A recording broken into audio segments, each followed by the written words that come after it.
a break. If the T-Rex escapes, racing got the people saying, with a stroke of luck, you might become a monster truck. So hit that power up. Don't miss that power up. Venture off into another land, a world you don't completely understand. Where will the journey go? Which way will the rivers flow? These are the questions of the open road. It's Sonic all around the world, faster than ever. Make your tires burn, your brakes are treasure. It's chaos every turn, we're trailblazing. Sonic Racing.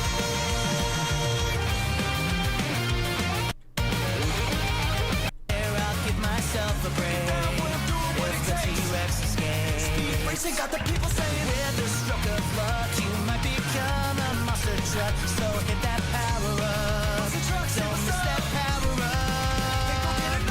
Venture off into another land, a world you don't completely understand. Where will the journey go? Which way will the rivers flow? These are the questions of the open road.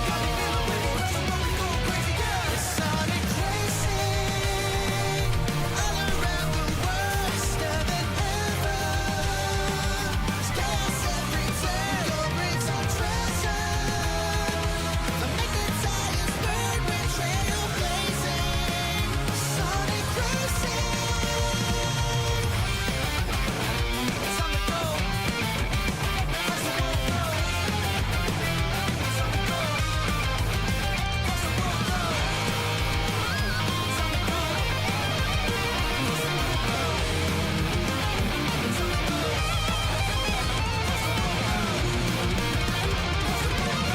it's Sonic Racing all around the world, faster than ever. Make your tires burn, your brakes are treasure. Until they thought that driving to was crazy. Sonic Racing, Sonic Racing all around the world, faster than ever. It's chaos every turn, your brakes are treasure. But make the tires burn, we're trailblazing. Sonic Racing. Time to go, now we're starting up the show. Open the gate, all of the great, only see the gold roads. Riding through the mansions, looking like the freshest. Kids on the go, got in the world, cross the world. Sonic Racing, cross the world road.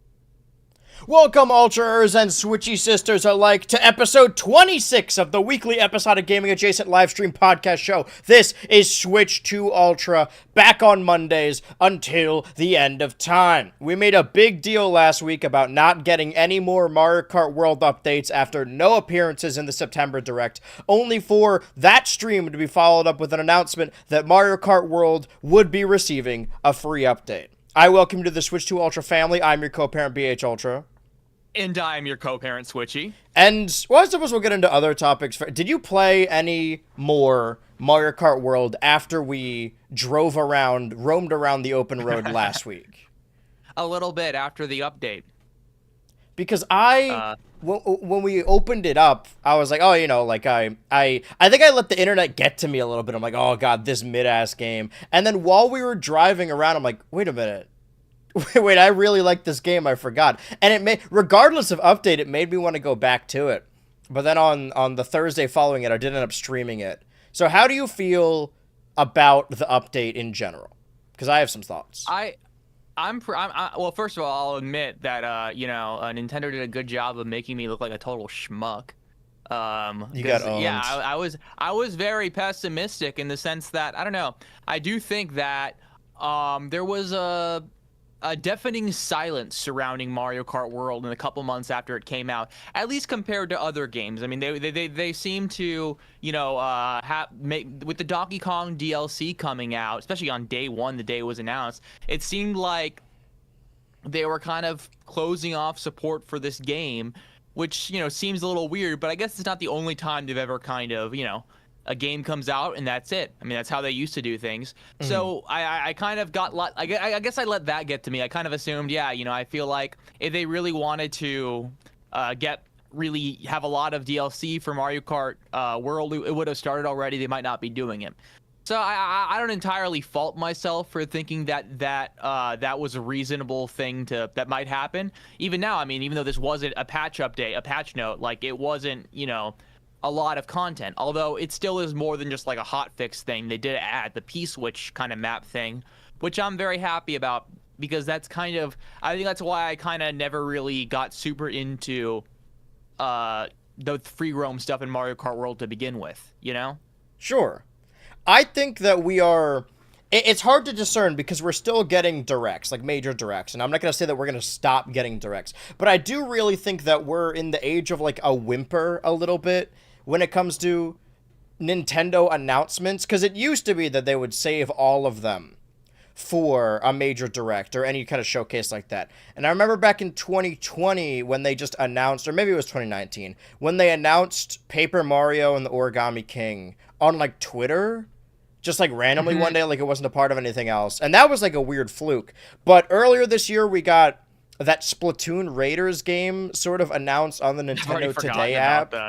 I think there's going to be a lot of little things that are sort of just, like, thrust. I mean, directs in and of itself are sort of shadow dropped, at least to a certain degree, because it's only, like, a day after. But at least then that's, like, a framework where announcements happen. Whereas now, I think this is probably going to be more common where just one random day they're like, oh, we're updating this. I don't actually know all the details about the update. I don't know. I mean, I know within the game what the update holds. But, I mean, I don't think, or rather, I don't know if the update was just patch notes that people noticed upon getting the update for the game, or if they announced it on, like, the Nintendo Today app. And I think the Nintendo Today app is really a harbinger of what I'm talking about, that there's going to be just random small things that are released, dropped, or announced with little pomp and circumstance. Yeah, I mean, I feel like they've done this in the past, but this definitely was more than just a very slight update. I mean, it was a 1.3 update as opposed to, like, a 1.2.3 update. I don't know what the version was before that. Right. So there is definitely the implication that there is some sort of intention with the update beyond just bug fixes. They do add something here, which is small, but it is kind of indicative that the game is being worked on outside of just, you know, pure bug fixing, which is exciting because, you know, I think it is definitely makes me a little bit more faithful that there is an intended future for this game. You know, it sounds kind of like pessimistic, but you know, now that I think about it, I think part of me really was sort of convinced by the idea that they would update Mario Kart World with Donkey Kong stuff when the new Donkey Kong game came out, and because they didn't seem to do that, and as of right now, they've at least lost the window to really do like a strong cross promotion there. I kind of thought they wouldn't do anything at all, but I think that was a little naive of me. So I think that this game probably does have a future, at least for a couple years, and that's good. I really am happy about the map, just because I think I need a carrot on a stick to follow. You know what I mean? In the sense of like if there's a lot of challenges in the game, I enjoy having a way to measure my progress. I enjoy knowing how many star coins I need to get, how many little like extra challenges I need to do. I mean, I'll often, especially in games where it's not very clearly telegraphed, I'll often go outside of the game to make sure I've done everything. And because I don't know, I guess I just like seeing everything there is to do. And whenever I can't do that, you know, so now I'll either get really frustrated about it or just, you know, not do it, you know? Yeah, but for the update of what I played of it, does it actually... All I saw is that on the map it shows you how many question mark panels, P-switches, and Peach medallions you've collected. But does it tell you which Yes. ones you haven't? Like, it doesn't tell you how many out of It you shows have. you a couple. I'm not sure how those are decided, but there are a couple that it'll say that you haven't gotten yet, and like it lets you do them. One thing I kind of don't like, but I also understand why they did. They let you just teleport to the medallion or whatever itself, which is a little silly. I guess Oh. it makes it a little bit too easy. You just press A and the game takes you where you need to go. But I guess I kind of get why they do that. Well, I'm But- like, honestly, I don't know if I'm the target demographic for this or the target. I'm a bias when it comes to this update because I think the update also changed some things with online. And quite honestly, I don't play any Mario Kart Online that isn't with friends. Like, I don't really hop into lobbies with randos. It is one of those games that I just like playing socially. It's too humbling. I realize how bad I actually am at Mario. Yeah. You know, you're the best of your friends, but not good enough to I'm be the best competitive. of my friends, and I'm the best out of all the computers. Right. You know? I could beat the hell out of those computers. But for me, and I know this was a piece of discourse when Ultimate first came out back in like 2018. I like when characters and costumes are hard to unlock. Like, I like when unlocking everything in a game takes a while. Like, that's difficult. I remember I saw people when Ultimate came out, they're like, oh, I don't want to have to unlock all these characters because I want to play online day one. It's like, yeah, but so much of the fun of Smash Bros. And Ultimate, I was going to say the easiest game to unlock them, but I would argue like Smash for Wii U and 3DS, it's probably easier Smash to... Wii U gave you like everything. I mean, Ultimate, like there's so many ways to cheese it. I remember Smash 3DS, just as an anecdote, there was like this method where you just kind of start games over and over again and just run off and kill yourself as Fox. Yeah. And that counts as a game. Or Oh, whatever. yeah, you do the Like, I remember flash doing shine that. over the side B. Yeah, but I like when a game... I mean, I'm not one to spend a ton of hours in a game, but I think separating the completion of the game, because it's so easy to, like, quote-unquote beat the game. It's so easy to see the credits in any Mario Kart game, but specifically, like, Mario Kart World. Like, you could probably knock that out in a couple hours. So the fact that everything else We sort of we need literally to... did. Yeah, sort of the fact that you need to go on a hunt for everything else, that doesn't bother me as much, which is another update that they changed, or another update that they added, that I saw a lot of attention for, and this is a clips from my stream, where if you pilot around the UFO, you can suck up the characters, the NPCs that you don't have, and I don't have, like, the bonefish and the bat and the ostrich. I forget what it's called. It has a really stupid name, but it's not Ostro. It's the other one. The Conqueror or something Conqueror. like that? Yeah, Conqueror. Conqueror. But you can only... Conqueror's My bad thing for a is, day. I don't think this is even easier because you need to... There's a limited amount of time you could fly the UFO around. So... Do you And the just, like, UFO's only... find, like, an enemy and just eat it, and then you get the character? Like, how does that work? Yeah, if they happen to drive by, then you could suck them up and then you unlock that character, or you become them and thus it unlocks that character. But you can only drive the UFO for a limited amount of time and then it boots you out. And the UFOs only spawn in a specific couple locations, so if the characters you're looking for don't spawn around there, you're never going to reach them. It's way easier to just find the level that missing character is in. Because I saw people saying, like, oh man, the comic item... Like, you know, to unlock the characters, I tried to go under that. To unlock all the characters, you need to get hit with that comic, magic ball. There's, like, a term for it. Why am I blanking on crystal ball? I forget what it's the called, crystal but- ball, comics crystal ball, and then it'll transform you into that driver on that course, and then you have a chance of unlocking it. Or rather, you have a chance of turning into it, and then you will unlock it. And I think loading up online or just loading up single player and then picking that course and doing it over and over again is way easier than taking over a UFO. Like, I don't know if I'm missing something. I truly do not understand how people think that the UFO aspect of it, the UFO technique, is easier. Maybe it is with, like, some enemies that spawn close to it, but I'm not even saying this as a complaint, because I honestly didn't mind, and don't mind, the characters and costumes being difficult to unlock. Because the thing is, what I'm looking for is a quality of life change, right? The ideal of being able to look at all the P-switches you don't have is less about making the game easier and more about not needing external sources. So, Yeah. I will concede that loading up a course where, like, you go to the savannah and you can unlock Conqueror, loading up that course and doing it over and over is not difficult. But there's nothing in the game other than, like, constant trial and error that will lead you in that direction, that will tell you that that is where you get Conqueror. That is something you probably need to look up. So I don't even need the UFO in the game, and making the actual unlock capability easier. All I need is just like an options menu where you can open it up, and maybe like character flavor text for all the NPCs would be like, ooh, this guy prefers hotter climates. Something like that. Something so that I don't have to leave the game to find out what I'm supposed to unlock. That's my thing. Go on Games Radar or whatever. Yeah. No, and that's, well, I mean, I'm not a fan of how characters are unlocked in this game. You know, I'm Okay. usually the kind of guy who like really enjoys kind of, you know, challenges to unlock characters, but I don't know, it's just a little bit lazy to me. Maybe not lazy is not the right word. I guess I can understand like why they don't actually prioritize this as a feature, but it just, you know, it's just kind of like mostly random. They just kind of come up when they come up. It's Yeah. not as interesting as like, oh, do this specific challenge, or I don't know. I like that more. Excuse me. Yeah. Like, Where the I difficulty enjoy- comes from actually pulling it off rather than it being random.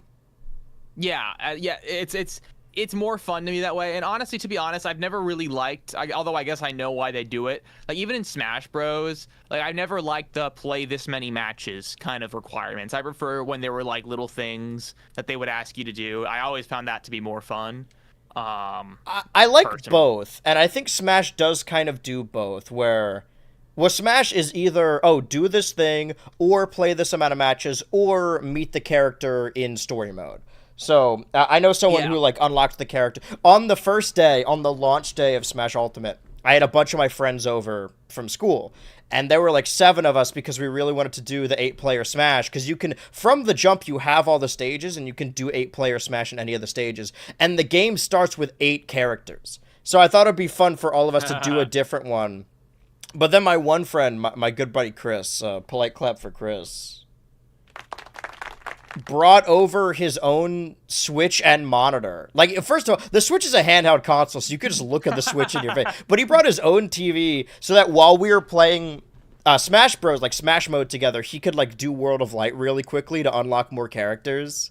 And it But ended up being like 40 hours. Yeah, I really like just playing with friends, and then like, oh, like Inkling shows up, and then everyone's like, oh, somebody, whoever one has to face it. But I do prefer the options. I understand what you're saying, but I think more often than not, Smash kind of gives you options to either do something like wacky that's like, oh, shoot this thing, do target test 100 times, or do a certain amount of courses, or beat a character in classic mode, or just find them in the story mode. But for Mario Kart, I guess that's what you were saying earlier, I agree with, where the game's longevity is really just about, if you give me a list, basically a grocery list of things to do in a game, and I haven't completed all of them, and you give me a checklist and say, you've done this amount of this thing, it will make me do those things, right? I've got that completionist brain. I really want to do those things. But in this game, it doesn't give you...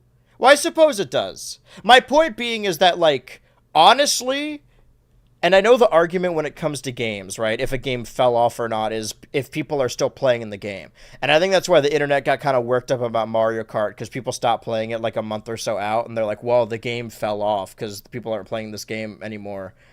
Or they're just not documenting it. That...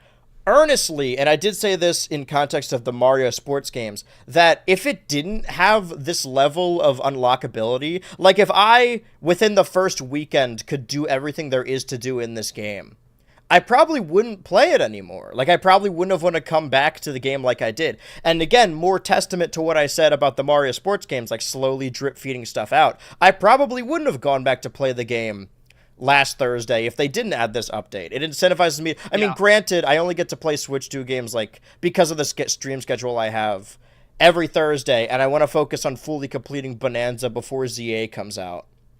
But still, like, I think updates like this help the longevity of a game, and I don't feel like miffed, like ripped off, right? I'm not like, oh, this should have been in base game. Granted, it should have been in base game, but also I like little updates for a game.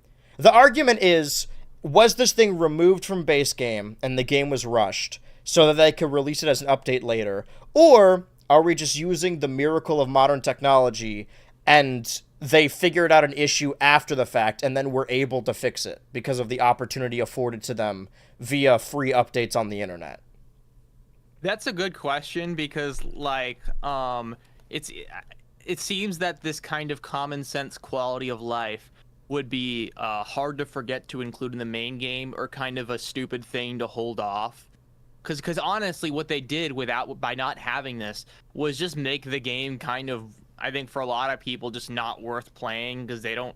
I don't know. I didn't want to just kind of like aimlessly explore the world until I just came across stuff I could do. Yeah. Personally, I don't have. I don't think I like this game. I don't think I enjoy it enough to do that. I will say it was a really good podcast game. Like, it is one that I could just like talk and drive around without even thinking about what I'm doing. For sure. But like but then at the same time, it'd be really lame. And I guess they're not really selling it this way. I don't think they were like holding this off like, oh wait, we should hold off a basic method for players to keep track of their progress of the game's content or whatever, just to like just for like a good second wind later after a few months. I don't think that was it either. So genuinely, it's hard to imagine like a good reason for not having this at the start other than just like incompetence, or maybe kind of a misguided game design belief where they believe that people should just because I did see someone make the argument that there's kind of everything has to be done for me, I need to be told where to go by the game. And I guess they want you just kind of, the implication being that free roam should be enough of a joy in itself that you should just kind of explore it with no real incentive and do what comes to you without worrying about doing it all. I saw someone say that, but I mean, I'll admit, I don't think I'm that kind of player, all things considered. I think I'm a little, I prefer just, having a blueprint of what I want to do or what I can do, and just see if I can do all the challenges or not. Yeah. So the idea of just not including it is just, it's like wacko to me. I have no idea why they wouldn't do that. Right. It's the list of collectibles as more of a casual thing that you come across and you're like, whoa, this game is constantly having new things, as opposed to a checklist where you're like, oh, I really want to do all these things, and the game sort of pushes back on that. That it's meant to be played, I suppose, casually roaming around. But the idea that this had to have been an update they held off on purpose because Nintendo would not be as incompetent, if we want to use that word, to leave a feature out like this doesn't track given the historical I know there are other development teams, but isn't it the same thing with like Breath of the Wild and Tears of the Kingdom, where it doesn't tell you how many of the shrines or tiers you've done? I could be wrong, but I think that was the big deal with the Switch 2 edition, is that it actually told you how many you have and haven't done. So I think that I could be wrong. I hope I'm not, but that could just be a design philosophy. So maybe, I can't fact check you on that, at least not right now. I'm sure somebody will. But I have really changed my tune this was with the specific game. because I'm pretty sure, at least in the Switch Zelda games, you would see on a map like, oh, I've done this shrine. This shrine's like grayed out, right? Right. Like, yes, they didn't even have that with P-switches. That's initially true. In this game, they just show up. Like I couldn't tell you like how many P-switches I did in a town. I couldn't even tell you if I'd done a P-switch in the town unless if I just kind of remembered doing one.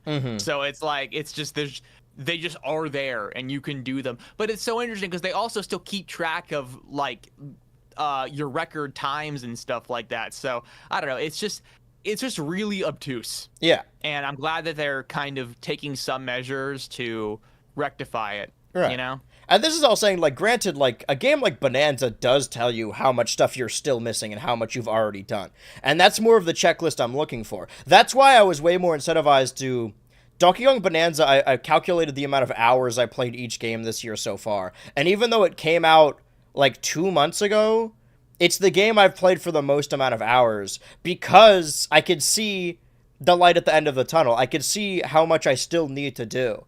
And I did change my tune on this game because I wasn't playing it for a while, and I think I may be easily swayed, depending on whatever is in the conversation at the moment, that I let people, and I let the excitement kind of get to me, and I think we touched on this last time, that because there was no, like, Switch 1 Mario Kart, and it had been over a decade since the last fully new Mario Kart game, and Mario Kart World was also an $80 game and the only worthwhile launch title for the Switch 2 on launch day, that I don't want to say impossible shoes to fill, because, I'm sure a different game could have filled those shoes. I feel like it's impossible for a Mario Kart to really live up to that, because I really love Mario Kart, and I hold a lot of nostalgia for it, but I think the idea that a Mario Kart is like a system seller or one of Nintendo's not even like best selling, but like quality wise best series is sort of a misnomer. Like,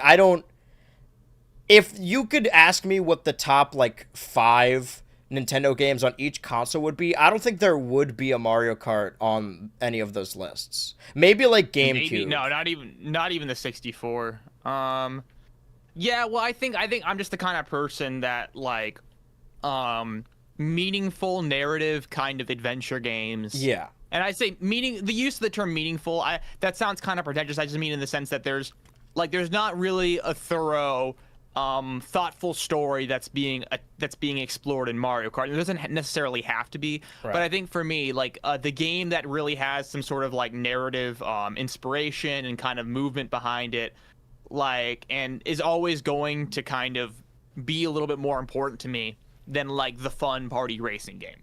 Yeah.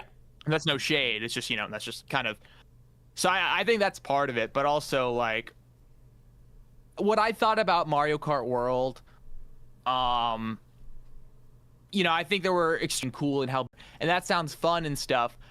I think what I anticipated, and I think I was right, was that it was going to be a game that took the franchise in directions that had never gone before, but at the same time compromised or didn't include certain things that we had in the past. I mean, this game has fewer total like racing tracks than Mario Kart 8. It has more characters, or I think it has a similar amount. I think, I forget. It has fewer than 8 Deluxe. I don't think it has more than 8 did at launch, I'm pretty sure. Because didn't 8 have like 4 cups or like 8 cups? No, 8 had 8 cups. It had it had 8 cups. Yeah. So I think yeah.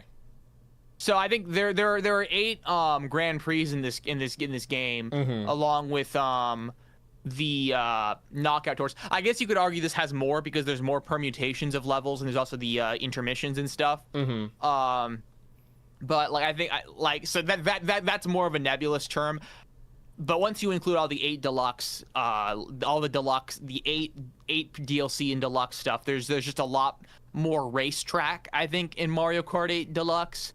Well, yeah, there DLC. aren't more characters, but there are a lot of characters that weren't included in this game. I don't know. There's a lot of things that I could see that someone might be like is being left out in a way that's unsatisfying. I could see why someone might be like, I'd rather have just had a bigger and better Mario Kart that didn't kind of go in these weird directions. I mean, if you really like the Koopalings, then I can understand that, but I wouldn't say that there's any worthwhile cuts that upset me too much. No, for sure. Yeah. Yeah, I'm not necessarily saying that I agree. I think I understand, just on like if I made this game and I heard that criticism, I would know where it's coming from, even if I don't agree, even if it doesn't align with my vision, if that makes sense. Like, and I think that honestly, it's probably good that Mario Kart went in this direction. I think, especially after 11 years, it's kind of nice to have a new game that, I don't know, there's a lot, the tricks are kind of fun. There's this game, it's more visually fluid. And imagining the one guy who hates Mario Kart World because he really liked vehicle modification. I know people like that. Like, ugly ass wheels on his stupid car. I hate that, but I know he people wants to play Ludwig. The hypothetical like strawman Wojak you're describing. I know people like that. I mean, there were honestly some characters in this game that were not included that I'm personally, but I wish Diddy Kong was here. Like Queen Bee and Pink Gold Peach. Is it honestly? I'm kind of pro Queen Bee. I also like. I guess there's something about leaving those characters out for like Goomba that doesn't sit right with me. I don't know. I wish PD Piranha was here. I mean, I mean, I can name characters and stuff, but I think you get the point. Yeah. It's just I think there's always something you can say you're missing out on. I think, it's grass is always greener. I remember people were complaining about Mario Kart 8 when it came out. Well, to be fair, Mario Kart 8 was pretty bare bones when it came out. Yeah. Well, I was kind of in the cult, I think, in the sense of like the Wii U was still relatively new. There hadn't been like, well, I guess there was Mario 3D World, but there was not like when I saw like the replay, the slow motion and the HD of Mario Kart 8, I was just like flabbergasted.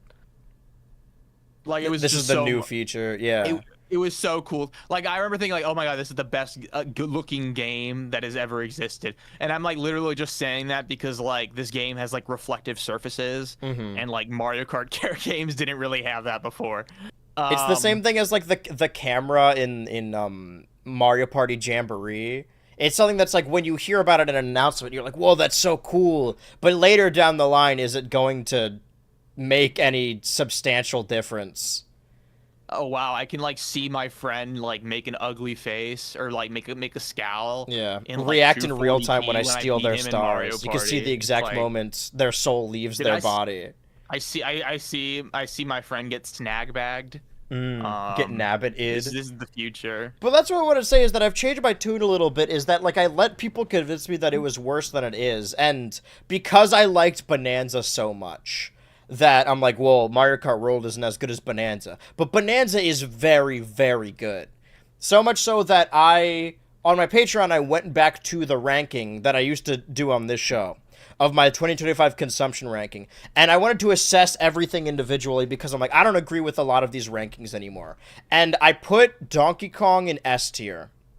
Hell yeah. But then I put Mario Kart in A tier. And I don't disagree with that. I'm like, yeah, no, this is like an A-tier game. Like, compared to all the other games and stuff that I played this year, like, it's not a bad game. It's not even a bad Mario Kart game. It just isn't enough. I could not in good conscience tell anyone to buy the console for this game or spend $80 for this game. I feel like a lot of my issues with the game, or the issues I understand with the game, are external factors, like the time it came out, its price, its situation. That the game in a bubble is good. It's a very good game, and I think I disliked it more because the more I thought about it and the more I heard people talk about it, I'm like, you know what, yeah, it does have all these problems, but the problems don't affect me as much. And every time I play the game, I have a good time. Also, worth mentioning, it's not S tier, but I saw one battle after another on Friday, the weekend between the previous episode and this, and I think that's top 4 movies this year. I think that's number 4. I'll put it beneath The Roses and Weapons and Sinners. Maybe it'll change because I feel like I always have proximity bias in both directions, where I put Sinners at the very top of my list in S tier in like March when I saw it, and I haven't had anything else beat it since. And I don't know if that's because Sinners is really my favorite and it really is that good, or I locked it in as the best of the year early, and I'm like, well, nothing's going to change that now. Granted, no other movie has made me feel that way, but the reason I changed up my ranking a lot is because I was noticing whatever movie I saw that weekend was higher than it should have been. Because I just like going, I have immense joy from going to the movie theater. But also, if we're spacing out these shows, after today, there are only 2 more episodes of Switch 2 Ultra before the release of Pokemon Legends ZA for the Nintendo Switch 1 and the Nintendo Switch 2. And one of my patrons asked me the other day what the Switch 2 might be worth it for, like asking me, is the Switch 2 worth it for Donkey Kong? Is the Switch 2 worth it for Mario Kart? And for me, I primarily play Nintendo games. I use a Nintendo console to play Nintendo exclusives. And I am fortunate enough to have multiple home consoles and a computer that can run most things. So when I'm talking about or discussing like if the Switch 2 is worth it, all I'm thinking about are these Nintendo games. Like, is it worth it paying $500 for this console to play Donkey Kong and to play Mario Kart if you are not a streamer and it is not a business expense? And what I was forgetting is that while I only play Nintendo games on a Nintendo console, that there are a sizable amount of people that the Switch is their only console and that's how they play games, and they play a lot of indie games on it. So I will say this, if you're one of those people that, like, the Switch was your main console, like, my entire life, the Nintendo has been a secondary, right? Growing up, I had an Xbox and a Wii, and then a Wii and a 360, and then a Wii U and a 360, and then a Wii U and an Xbox One, and then a Switch and an Xbox One, and a Switch and an Xbox Series X. I've gotten PlayStations to play PlayStation games I want to play. I'm not as big as a PlayStation fan. It really just depends on which side of the coin you grew up on. Nintendo has always been the thing that I use to play Nintendo products because they're only console that really cares about exclusives. But if you are one of those people that uses the Switch as your main console, then I do think it is worth it if you want to play like Elden Ring or the new Resident Evil. Any games like that, if the Switch is your only console or you really like the convenience of playing a game on the go or in your bed, it's certainly more inexpensive and convenient than a Steam Deck or an Xbox Ally. So that to that degree, I would say it's worth it. And again, on a previous show, we talked about the lineup of Switch 2 games, right? The launch year, and how it's been a little disappointing. But that's because we view the Switch 2 lineup as the Switch 2 exclusives, right? The Switch 2 lineup is Mario Kart and Donkey Kong, and then some other shit that doesn't really matter, from okay to bad. But I think Nintendo internally views the Nintendo Switch 2 launch as Donkey Kong, Breath of the Wild Switch 2 Edition, Tears of the Kingdom Switch 2 Edition, Pokemon Upgrade, Kirby Switch 2 Edition. By the way, out of all of them, I think what I've played so far, I've only played like 3 hours of it. I still think Forgotten Remake, Land... update, DLC, update, remake, yeah, I think update, Kirby DLC. and the Forgotten Land Switch 2 Edition is the best Switch 2 Edition so far. And it's not even the most expensive, I don't think. But I think they view the entire year as sizable, which it is, and we've been focusing on Switch 2 exclusives, or maybe I'm speaking for you, and that's why it seemed disappointed. And then I thought about Legend ZA, because that game comes out in a couple weeks, and I thought about it like, if you really like Pokemon and you really want to play Legend ZA, it might be worth getting a Switch 2 for it, because I cannot imagine what that fucking game runs like on the Switch 1. Like, that's gonna be a nightmare. I'm sure it works, but if Scarlet and Violet was a mess... Right, you might be wrong. I actually don't know. Just because I kind of anticipate a different problem. Because one thing we've already seen is that Legend ZA, the textures are really simple. I think they're simpler than they are. Or at least there's fewer polygons in a lot of the models, like to like a GameCube level in some instances. I saw a video about that. Okay. So I think what it probably is going to end up being is the Switch 1 edition is like locked at 30 FPS, and it runs like a Pokemon game of the last 6 years runs, and the Switch 2 edition is going to be the same. It just runs in 60 FPS. I genuinely think it's going to... I could be wrong, though. I just think that... don't get too excited for how it's going to run on the Switch. But that's 2. what I'm talking about. Like, I don't really care as much about how much better it's going to look. What I'm saying is that, like, I've never had a problem with a Pokemon game looking ugly or limited, but Scarlet and Violet legitimately crashed on me multiple times when I played it on my Switch 1. And I think that even some third-party games that came out early, like I remember playing Crash Bandicoot 4 in like 2021 on the Switch 1, and that game had a lot of load time issues and crashing. That's really all I care about, if the game runs and if it doesn't take forever to load. So when I say, oh, this is going to run like a mess on the Switch 1, that's what I'm talking about. I'm sure they're always going to look like Pokemon games look nowadays. But okay, well, I also mean like the choppiness and stuff like that. And I mean, I guess the point the reason for my like lack of faith is more so that the fact that the Switch 2 has more processing power and stuff. All that really means to me is that there's more processing power for the Pokemon Company to misuse and misappropriate, because I think the problems with Scarlet and Violet aren't really an issue with processing power as much as it's an issue with just not very well programming, like not good programming in that sense, where it's just not very well developed, all things considered. Like I think that if those games either had more development time or just, I think, more experienced developers, the games could look just the same, demand basically something equivalent from the consoles, and run so much better. I'm a little bit That's more what I'm saying. optimistic because I think the issue with the modern Pokemon games has been optimization, where the games are developed. Like, I mean, I'm going to explain this in the most simple way possible because I've never made a game in my life. But the video games are developed on a computer, right, with modern computer technology. And then the last handful of however long development is dedicated to getting it running on the console and optimizing it. So the reason that like Scarlet and Violet has a lot of very limited looking textures, or very simple textures, is there was an early build of the game that was leaked, I think amongst the Game Freak leak where we got all that ZA information, where the textures were a lot more detailed. And then they were simplified so that the game would run on the Switch 1, or just the Switch in general. And with a Switch 2 edition, or like just a random update, like the Scarlet and Violet running on Switch 2, it runs better, but it just accentuates what the game looks like because the textures are already simple. So I think the issue with the Pokemon Company is that they're making these games that probably run okay, and then they're like, oh shit, we don't know. For whatever reason, they don't know how to optimize games for the Switch, even though they're basically a Nintendo company, and Nintendo knows how to optimize games for the Switch. They haven't figured out how to properly optimize games for the Switch. And I won't say that the Switch 2 is the same processing power as a modern computer, because computers are only going to keep getting better, so they're always going to be behind in that race. But as far as a game being developed for a Switch 1 on the computer, it will...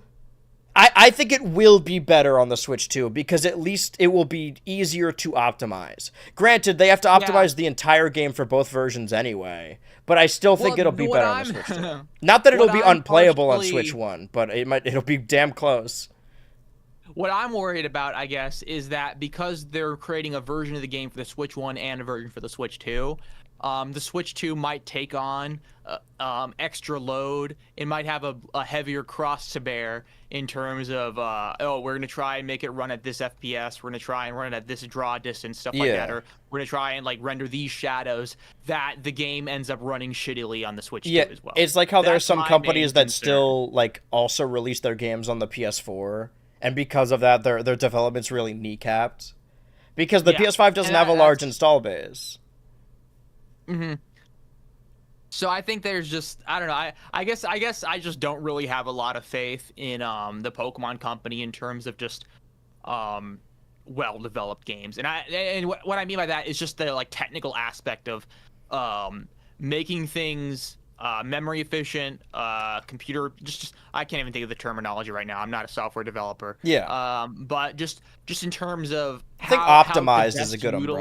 Optimize the use of the system resources. I think I kind of hope that maybe this did happen in the Pokemon leak. I would love there to be some like leaked code for like Sword and Shield or Scarlet and Violet. I think there would be like a lot of funny things found there. Yeah, it's a shame we don't get a lot of like development from their side. Like occasionally we get art books that are in development of games like decades after, but I would love to hear how the Pokemon Switch games ended up the way they did. Because surely there's a reason. I think the theory of just the development team having not much experience with it, along with, I don't know, I guess like an inconsistent vision of how they wanted to put Pokemon in HD. Because there was still like a cartoonishness that I think kind of carried them through the Sun and Moon era. I love the way Sun and Moon look, but you know, I think. But they're also 360p, so it's immediately jumping to 720. I think it's 240p actually. Oh, maybe. But yeah, and because of that, I think it's just a different playing field on the what's the word? The hardware. Just for console gaming, the way console gaming looks. I mean, like how do you make a 3D video game meant for modern computers and consoles and make it not look like Unity slop? Right. You know what I mean? That's a difficult problem to solve, especially if you want to have like a just translate, just have like a good looking game. I mean, the Pokemon, I think Switch NPCs look kind of weird. I don't know. There's just, it just doesn't feel right. There's a lot of things that. Well, this feels more like an art direction issue. Yeah. Well, and you know, I will say, I think the Pokemon artists, there's still a lot of the same talent. I just think that, I just think that the fantasy of Pokemon hasn't translated super well to the demands, the visual stylings of like a 3D console game. If that makes sense. I don't know. I No, think I that agree. like because as much as I love Scarlet and Violet, like because I actually like those games. I was willing to buy those games. I quote unquote boycotted Sword and Shield by just playing someone else's copy. I didn't want to buy it. Okay. That was mostly because of Dexit, but Yeah. Scarlet and Violet I felt were innovative and thoughtful enough in terms of like the development, the like just where it takes the Pokemon franchise that I kind of was fine with supporting it. Or maybe I was just more into Pokemon. You can answer that question with like your beliefs of my like moral indignation or moral consistency. Well, I don't I think decided buying to buy games them. should ever be a moral I know. issue. I'm just being like so like I'm just Yeah. criticizing myself. I saw people But, you know, saying that, people I knew that were like, I'm not gonna buy the Switch 2, so like greedy Nintendo will like learn their lesson, or like people that are buying it are just like consumers that don't think about it, and they're making this company more evil. It's like if the console's too expensive, which it is, and you don't want to buy it, that's totally fine. Like no one's making you buy it, but don't pretend like you're being more morally upright or righteous because you aren't getting the console. instead, I'm gonna buy a bunch of like Nike shoes. I'm gonna buy two I consoles can't- just to undo your protest. Pirate a game twice, so the company loses twice the money. Mm-hmm. But like, I think that Scarlet and Violet, you know, there are a lot of things I like about it. The environment of the game, the world itself, like to me, it looks kind of buns. I don't think it looks that good. At least, but you know, for what it's worth, I think that you can see the fact that there is historical skill in the franchise in a lot of the cutscenes. I think that, in my opinion, some of the cutscenes in the game are some of the Pokemon's best. I love Koraidon and Miraidon. I think his name's Arvin. I love that kind of story. I think there's clearly, you know, a certain amount of competency and craftsmanship in the way the game is made in certain fields that I think translate well from Pokemon's history. But I think a lot of the new stuff when it comes to console development, I guess a lot of the developers, I think people theorize that it's just a lot of the same people making the game on new technology they're not as acquainted with, something like that. I mean, I could maybe see that. I couldn't give a good answer on that, but I don't know. I guess I just want to say as well that it's mostly an optimization issue, I think, and just a world design issue. I think that's another thing, is that like, you know, I see people argue, for example, that, oh wait, these towns in Sword and Shield actually look pretty good. I don't know what people were talking about, but a lot of the time I think it's like like really good concept art, just not put into 3D very well, if that makes sense. I think those individual towns look good, but those are the ones with the controlled camera.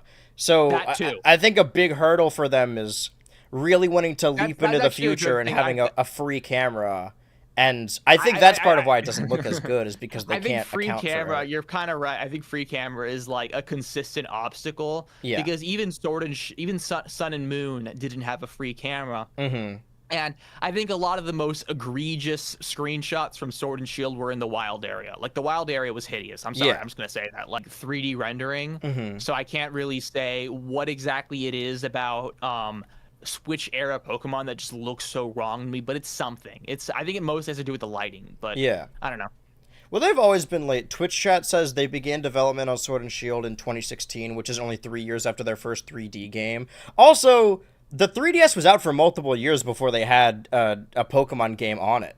I was watching Yeah. back some old there's a Twitter account that posts like old Pokemon promotions or commercials, and they were posting about, even before Black and White came out, there was a Celebi event, like, oh, if you go to GameStop, power to the players, and get this Celebi, you could meet Zoroa in Black and White. And the DS they used for the model was the 3DS. Like, it was the 3DS menu Yeah. playing Black and White. And I remember playing Black and White on launch on my 3DS. Insane. I played Black and White on 3DS. Yeah.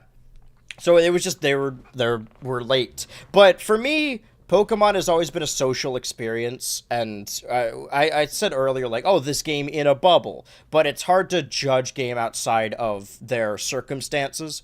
So when I've played a Pokemon game, it's always been with friends, whether I was a kid and I was like trading with other people. Pokemon in and of itself like is built to be a social experience. Supposed to play the game alongside friends, and they'd be like, oh, did you get to this part? That's why it's always been on handhelds, and that's why it mostly works on handhelds. And I had a lot of fun with Scarlet and Violet, but I was never playing that game alone. When I played Scarlet, I went into a union room and ran around the world with at least one other person at all times. I was always in a call Was playing it with like randos, friends. or just your friends? No, my friends. Because I've always wanted Okay, to I do mostly that. didn't- And I've always played Pokemon never- with friends. And then when I go It's back to funny, play but, like- Violet with like the new upgrade... Oh, I guess I was going to talk about this later because I'm going to try and get it. But just a short thing. I've been playing, or not really, I've been neglecting it, but I wanted to play Violet on the Switch too, to one, show off the upgrades of the new game. And again, it's not as fun playing by yourself. But also to get the box legendary, because I have a full living dex in my Switch right now in my Pokemon Home, except for the box legendary and some other exclusives from Violet. But then they announced... It started a couple days ago. GameStop is doing, circling back to, like, the Celebi event, and I got, like, a shiny Entei and Raikou back in the day, or a shiny Entei and Suicune.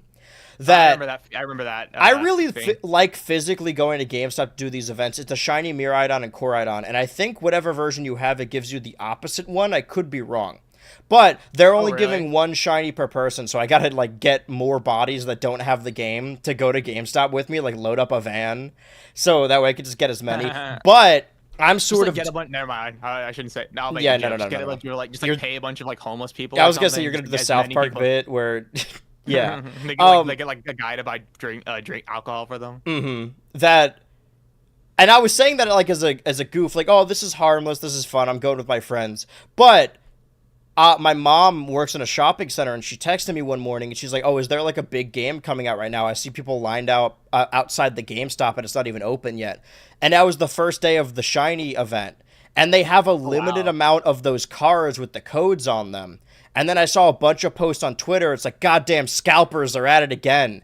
That... What I was doing as a bit, or was saying as a bit, because I haven't gotten my code yet. I hope that scalpers haven't hit my GameStop, so we shall see whenever I end up going, because it doesn't end until, like, mid-October. That people are going, scalpers, I don't even want to call them people, scalpers are going to GameStop and getting as many of these codes as they can, and then selling them for, like, $20 on eBay. And Pokemon has such a huge scalping problem. It is really egregious. I guess that's why that might be partially why they kind of slowed down with a lot of the mystery gift stuff, or at the very least, I think when there's kind of like a manufactured scarcity in that way, in the sense of this like free Pokemon, you have to go in person and redeem this digital code that we print out for you. Like there's gonna be I guess bottlenecks in that happening, a store might run out, or maybe distribution kind of gets slowed, and nowadays it's just so easy to just like, okay, just literally log in a mystery gift and you get the Pokemon. And I think that's why. But I love the feeling of physically going someplace to get less an magic event. there, but that's why I think sometimes I think there is something to be grateful for about the modern like mystery gift thing, where it's just like, okay, I don't want to deal with these assholes. Yeah. But at the same time, I do remember as a kid what I would do, and I guess this is like my sister and I would do that. We were like squirrels preparing for hibernation, because we would literally get every single DS we had and every single Pokemon game cartridge we have to get like a shiny Suicune for each of our fucking game files. Yeah. Just in case we were ever like gonna run out of if there was a shiny Suicune shortage or something, we'd be prepared for it. And it like, so it's cool to have them. Like, get why people miss that. It's cool to have them, and you're not going to release them because they are rare. But when you have a bunch of them, it sort of like sours. It's like, what am I going to do with all of these? I have the same issue because there was on... I think it still works. After they shut down online services for the DS, there's a way to restore all of the black and white events and like still get them. And there was a shiny... not Creation Trio, I forget what it's called. There was a shiny Giratina, Dialga, and Palkia event. And because I have Black, White, Black 2, and White 2, I now have 4 shiny Dialgas, like, in my box right now. But it's like, I don't need all 4 of them, but I'm not going to get rid of them. It just kind of, like, devalues it a little bit. Yeah. Well, I mean, that's kind of why I think I always ended up being kind of soured on the idea of really trying to collect Pokemon or take Pokemon collection seriously, because I don't know, it just there's like, I guess there's a lot of reasons to get kind of checked out, because one thing I really hated, and this is actually, I don't know, this is very coherent to say, but in older generations, occasionally, a Pokemon would get one singular move they can't get otherwise through like a fucking GameStop distribution. Yes. And that sort of made competitive Pokemon hellish. Because like, oh, Blissey only learns. This isn't actually an example, but I remember I think it was actually, I remember learning about it in the context of like one move Blissey could learn that might have been like, I don't know, Wish. I'm not sure. I think Blissey does learn Wish normally, but it's like one of those moves that it only got like once in like a mystery gift thing, and because of that, theoretically, if I wanted to legally use a Blissey with that move, I would have had to be born in like 2000. I would have had to like gone to a GameStop in 2003 for a Blissey or so. There's just shit like that. Which actually, to Pokemon's credit, as VGC has become more important, they've really stopped that. And nowadays, they kind of control what Pokemon can learn what move in each game, which has benefits and downsides. But I don't know. I guess like there is something incredibly temporary about Mystery Gift that does kind of get on my nerves, all things considered, and that's why like, I don't know. I feel like I'm never gonna have a way where I can really take Pokemon collecting seriously and not feel like there's problems with it. I don't know. That's why I think I just got checked out on it. Right. There just got to be a limit for the amount of product that somebody can buy, because this is the world they took from you. That I used to just go into the Target whenever my mom was running errands, and I was allowed to pick out a Pokemon card pack. And I don't really collect Pokemon your mom cards. Was cool. Your mom was way cooler than my mom. Like every time there was I had to do something. Every time. I don't head out like, oh shit, there's a new card drop, I gotta go. But like, I like to think that I collect cards recreationally, but I can't even do that anymore, because even in the simplest, most dinky like grocery store in the city, their cards are always sold out, like every single time. Walmart, bro. Yeah, it is. It's kind of crazy, like how big trading card games are now, because I don't think they had like Pokemon cards in a lot of these stores when I was a kid, though. But like, honestly, I'll say this, and this is just because it's kind of been on my mind lately, because I enjoy playing with my friends sometimes. I also love playing with my friends. What'd you say? I hate trading card games. Like it's such a fucking scam in the sense of like, I mean, I think there always is like a certain kind of balance found in terms of, I think a lot of the most important game cards in like modern Magic the Gathering, like they're pretty accessible. But I don't know, there's just something about the operating costs and what you theoretically have to pay to stay involved in like trading card like there's just something so slimy about it. I mean, even as a kid, when I collected the Pokemon cards, I still don't know how the card game works. I still never like actually learned the rules of it. I just liked the art on the cards. Yeah, but like, I don't know, I even then there's just something about this like paper that people are willing to spend as much as they are for it that I do find a little bit.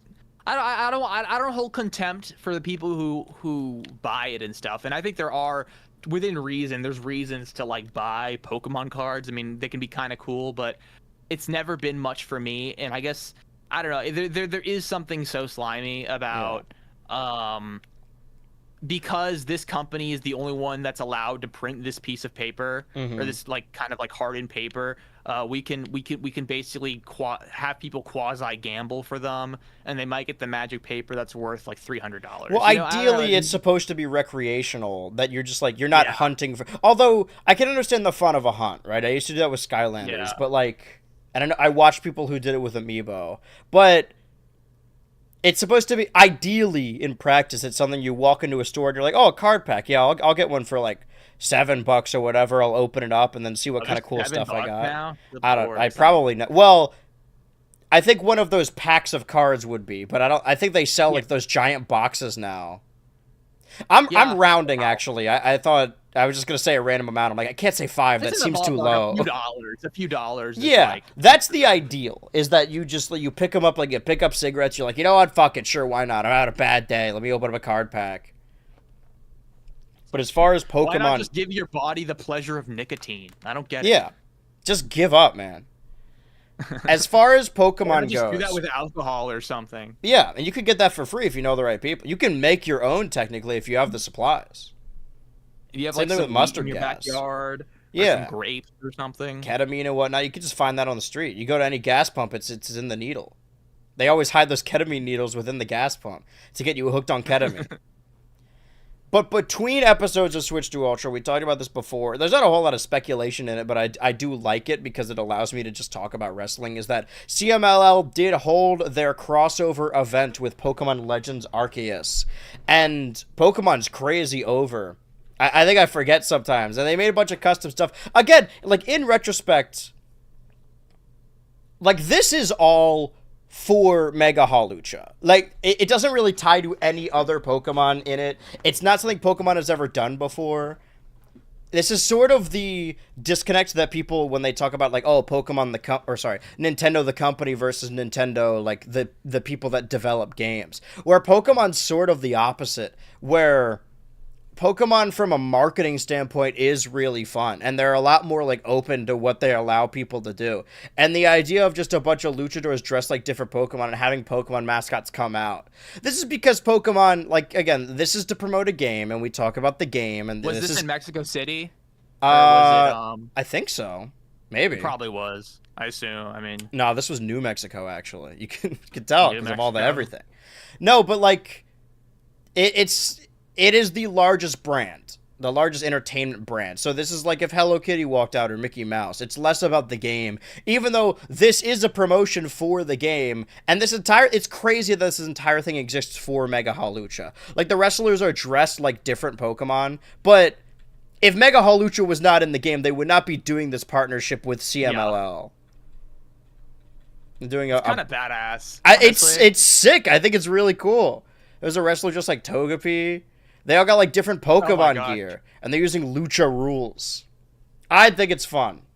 It's at least worth pointing out that we talked about it last time, that it is going to happen, and now it is happening. I mean, I know I've said before that I think I love the idea that they're making a game about a city in Paris, and the biggest trailer, the most extreme shit they're doing is like in Mexico. Yeah, they should have just made a game in Mexico. Why didn't they do any of this for when Paldea was in Spain? But I talked about Discourse before, or rather just called out a specific video I saw where someone said that, like, oh, the least fun part of Smash Bros. Was, like, how toxic the fan base was and how unfun it was to speculate. But I think that's really fun. And it was complaining that, like, oh, some people just, like, hypebeasts are just reacting to the trailers and not actually playing the game. But I think the hype is just as big a part of a game as the game is itself. And I know it is just marketing and I'm consumer-brained, but sometimes it can be fun. I think the marketing for Legends ZA has been really fun. I liked the rollout. Because we thought early on when they showed off Mega Dragonite, it's like, man, this is really going to be lackluster. And we probably, or likely now that it's been multiple Thursdays, we won't see any more Mega announcements until the game is released. Because we saw a decent amount in that September Direct.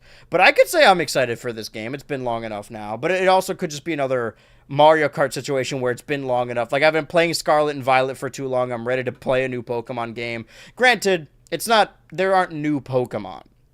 But yeah, I soured on it way earlier. Where I'm like, I'm not excited for this. That the closer we get to it, I was surprised. You were more skeptical than I thought you were going to be.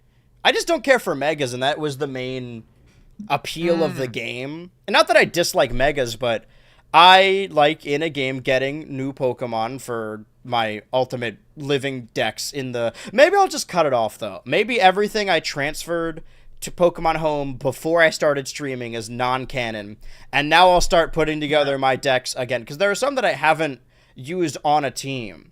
But it's really, I think the marketing did its job, and I think I've had a lot of fun with this. And I think I really like Legends Arceus too, and I was a little disappointed. The fact that ZA is just set in one city, really, like, all the early information we learned really turned me off on the game. But I think I've turned around a little bit. I mean, the game might still be bad. You never know. And the might be. Halucha gear, this is fun. But that's all I had to say about that. I just think it's worth pointing out. Kind of dreading spending $70 on it. Yeah. But I'm probably gonna get it anyway. Mm-hmm. I think I do kind of. I feel like there's a decent chance I'm gonna play it and not like it that much, or I don't know. I mean, I'm trying to think. Like, I think that you are kind of right about the lack of new Pokemon being a little bit of a shame, because I think that like I guess that we did have a similar thing with Legends Arceus, but Arceus still had a few Hisuian forms and stuff like that. And I guess at the time it was kind of an all new kind of Pokemon game. Like it was not a thing, the kind of game we'd really played before. I do wonder if like I'm gonna sour on the game. I don't know. It will at the very least bridge the gap between Donkey Kong and Kirby Air Riders. Yeah. Yeah. By the way, Twitch chat says they sent a handful of creators to play ZA in the Eiffel Tower. I forgot that they did that. You're right. That did also happen. Right. Fair enough. So like that's what do we have to do to get flown out by Pokemon? That's not as interesting as like that's not a wrestling event. Pokemon event. Yeah, I think Pokemon should reach out to us and fly us to Mexico to see an event like this. I would go. I would do that. Dude, my grandma would tell me not to go to Mexico. That sounds like a very grandma thing to say. She's opinionated about it because she's Cuban. Okay. That makes more sense. I don't know. If any white dude told me like, oh, my grandma is scared of Mexico, I'm like, oh, gee, I wonder why. But no, I guess yours yeah. At least has some context. It's more of an intra Hispanic thing. I see. So what does that make you percentage wise? I'd say I'm probably like, well, my dad's entire family is Cuban. So 100% Cuban. Well, I guess if you wanted to 200% Cuban. Something like that. I mean, on in that ballpark. Side, like going back a few generations, it actually does go back to America. So some guy did go to Cuba from like Alabama or something. Yeah, to play the new Pokemon. But then he had like, that's like probably like my great grandfather or something. What I'm saying is we've only said nice things about Pokemon, so they should fly us out to these events because we're proper. What do we got to do to become proper journalists? Do we need like a degree or something, or can we just like go to events? We need that press pass is what we need. Because we covered. Need to, like, stay nice. We need to stop saying the F word, and we need to like change the music we use in our videos. I suppose. You think by now that we'd be like, yeah. You know what? Yeah, no. We covered the Switch 2 launch that weekend. Whenever there's like another event. Like, as far as the Summer Games Fest, those are like, the Game Awards and EVO, I prefer to watch them at home, right? Because then I could do a proper reaction, it's convenient. But something like the Summer Games Fest where, like, there are some games there, or even, like, PAX, that's something I wouldn't mind going to. I think I didn't go to really any events this year as much as I did last year, and I want to correct that and somehow have a long-distance relationship and go to multiple events next year. If I could somehow swing that, that is the ultimate. Go to events in Britain, dude. Yeah, like Legends Z. Yeah. Well, the next game should be set there. Right? They're gonna remake Sword and Shield for the Switch too, and it's gonna be $20 more. Next year's London World Championships for Pokemon or something. Ooh, yeah, the aspect of Pokemon I know nothing about. I mean, there are additional tabs to cover. You know, there was a PlayStation State of Play where they showed gameplay footage for the Wolverine game that was... How many years ago was it announced? It's been like a good couple years, right? Maybe like 2022? I don't remember. Yeah. I feel like I read that. Because we haven't heard anything more about it since then. But I don't have any strong feelings about this. I didn't play a whole lot of that Spider-Man game. It looks fun. I mean, I have a PS5, so I might as well I might as well get its worth out of it at some point. I mean, all things considered, based on Marvel's Spider-Man, I have a good feeling about this in the sense that I think that it's gonna give fans what they want, and it's probably gonna be pretty fun. Twitch chat says I thought it was announced prior to this, but rather leaked. No, it was announced, but like announced in the way that Metroid Prime was, where they showed like the back of Logan at a bar. There was no gameplay, and then that's that's like the classic way of announcing games. Right, Like, oh, but game. We're they gonna make this game, and you're not gonna hear about it for 4 years. Well, that's the deal, right? Is that it's like, oh, we're making this game, and people thought like, oh, they're showing this teaser, which means the game is going to come out soon. What leaked was a development build, which was nowhere near even begun. Like, they basically didn't start the game when they announced it. So that's where the whole leak rigmarole comes from. At least to my memory. I could be misquoting that. But the only thing I do feel strongly about is this Deus Ex remaster, and I know a lot of other people feel strongly I forgot about that. That's but hilarious. you did hear about this, right? Yeah. Yeah. I don't mind a game keeping the old textures and then like having the game in HD. You know, I kind of like that. I like playing Half-Life on Steam, and but I don't like the redone textures. That's what I'm like. I preserve this, like, the antiquated nature of this game because it came out so long ago, but we're still going to kind of update it in this weird way. Yeah. I don't really get it. I think the Battlefront collection was the way with, to like, go. the GTA remakes. Yeah. Well, that was a mess. I don't know. Yeah. Like, I don't know, that guy we just saw, like, looks Yeah. stupid. Well, Are you able to, like, turn on and off the graphics? That's what I'm saying. Like it right here. This looks like any other like modern port of a game or like modern HD remaster. Like I don't mind how this looks. It's the redone texture that I don't like. Like this right now, I could play a game like this. But at that point, I'd rather they keep the old models. I love the way the models look. It looks like it looks like you like took a piece of paper of someone's face and you like glued it to someone else's face. Twitch chat says also its file size is substantially larger than the original. Like, what are we doing here? I guess that's where all those powered textures are coming from. Yeah. I want to replay Deus Ex because I played it a few years ago and I feel like the genius of the game, like I didn't really see it at first. I don't know. I feel like sometimes, especially if it's not a genre you're super familiar with, I think what makes the game so special to other people sometimes is a little lost on you. But I think that's a thing I could like change. Yeah. Well, whenever there's a remake or remaster announcement, it just makes me want to play the game, but then I just want to play like it on original hardware because I'm much more. I mean, I'm fortunate to have the consoles. You can get it on Steam for like $2. Yeah, probably. And even that, like when the Pac-Man World 2 remake came out a couple days ago, I have Pac-Man World 2 on the PS2. I just haven't played it yet because I wanted to play it on stream at some point. I might just play the PS2 version on stream. Sometimes I'm like that, especially because like I don't know, when a remake comes out, but I can also play the original. There's something like playing the original. It makes me feel like I've actually experienced the same thing as all these other people whom I've heard talk about the game before. Mm-hmm. You know, like I don't know. I mean, it really depends on the series, but like I've always been kind of unsure whether I would want to play Battle for Bikini Bottom on like the GameCube version or like the remake version, and I'm genuinely not sure. Yeah, that could go either way. I'll tell you this though. My goal. So the reason I bought Pac-Man 2 was because I was doing this thing. I started a stream series in 2023 and then just never followed up with it because I got so sidetracked. I wanted to play all of the 3D Mascot series, but do them in release order. So I had a big wheel of like 14 different 3D platformer series.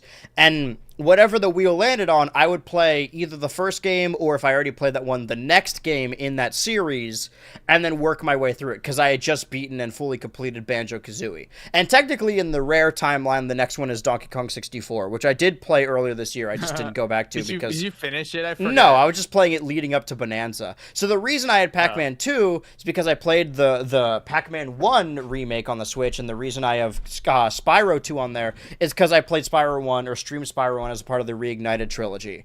I did play the Spyro Reignited trilogy. Before I could play all the SpongeBob games that people really like, you know, the movie game or Battle for Bikini Bottom, technically the first 3D platformer SpongeBob game was The Return of the Flying Dutchman. And that game was a fucking mess. And I literally could not 100% it because there was a bug that just removed one of the collectibles.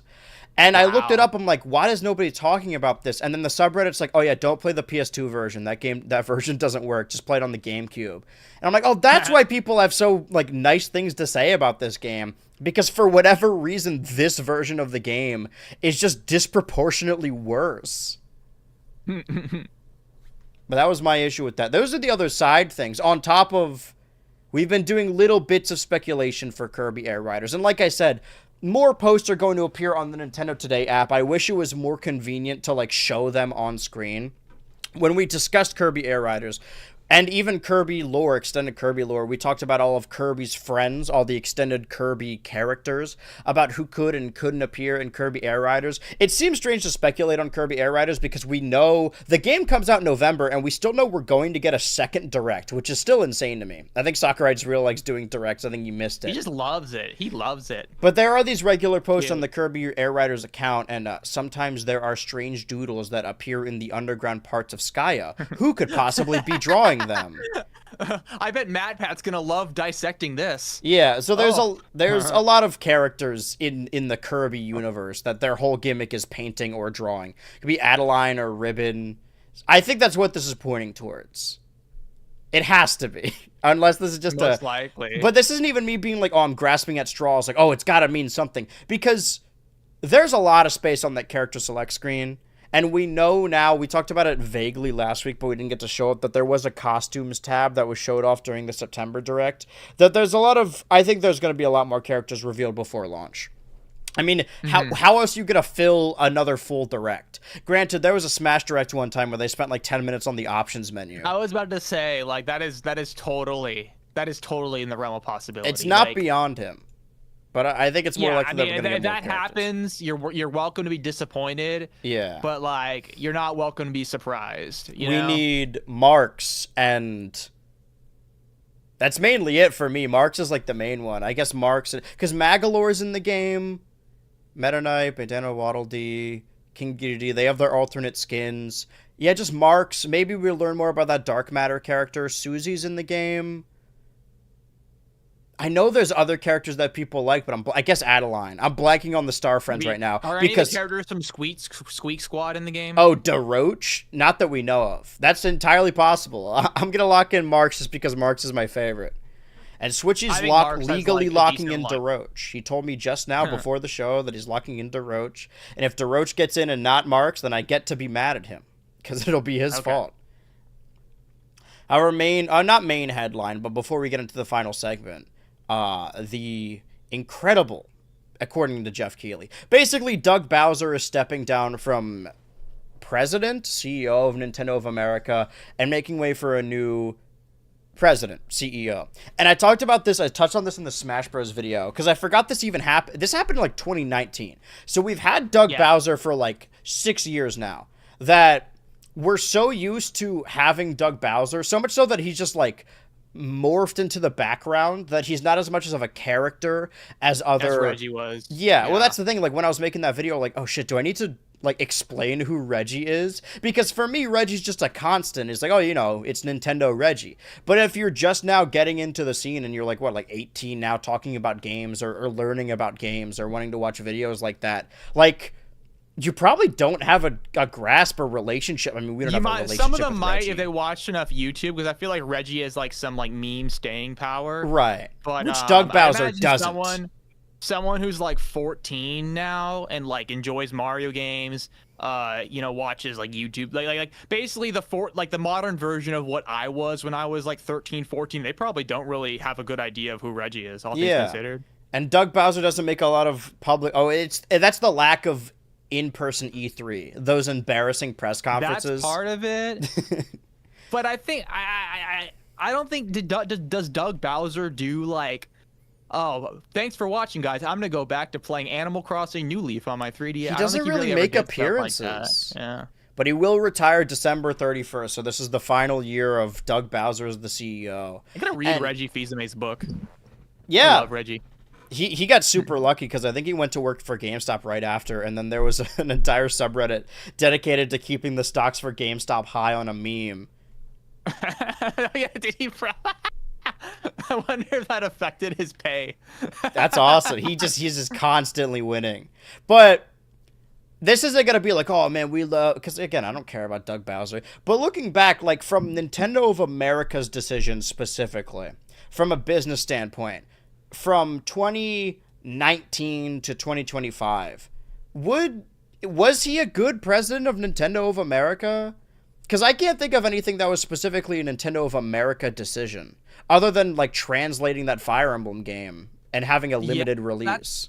Oh well, then yeah, I guess I can like blame if because I'm thinking to myself, there's not really much of a narrative about what he did at Nintendo, if that makes sense. Like whether it's a good thing or a bad thing, I think often certain kind of I'll just say narrative. I think that is the best term, the way I'm using it. Yeah. Kind of will certain narratives about personnel will develop about like, oh okay, Nintendo does this because Reggie likes this, stuff Right. like that. I remember.